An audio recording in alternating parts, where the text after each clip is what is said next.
తర్వాత శ్రీశ్రీ అంటాడు కృష్ణశాస్త్రి గురించి ఏమని, మనకు ఒక్కటే తాజ్మహల్, మనకు ఒక్కడే కృష్ణశాస్త్రి అంటాడు. ఎంత గొప్ప వెడిక్ట్ అనేది. మనకి ఒకటే తాజ్మహల్, ఒకటే కృష్ణశాస్త్రి. అంటే తాజ్మహల్ లాంటి కట్టడం మరొకటి రాదు.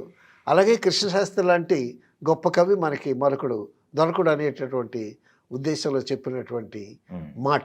Okay okay.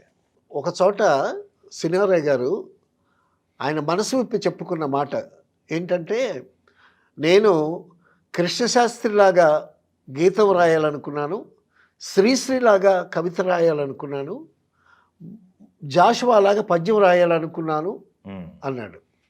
కానీ నేను శ్రీశ్రీలాగా కవిత రాశాను, కృష్ణశాస్త్రిలాగా పాట రాశాను, కానీ జాషువాలాగా పద్యం రాయలేకపోయాను అని ఒప్పుకున్నాడు. Okay okay. సో మహాకవి జాషువా ఆయన రాసిందంతా పద్య కవిత్వమే.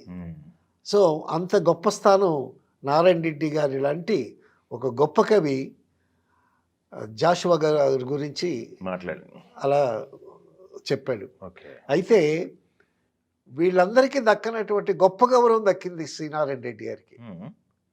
జ్ఞానపీఠ అవార్డు రావటం అంటే సామాన్యం అండి.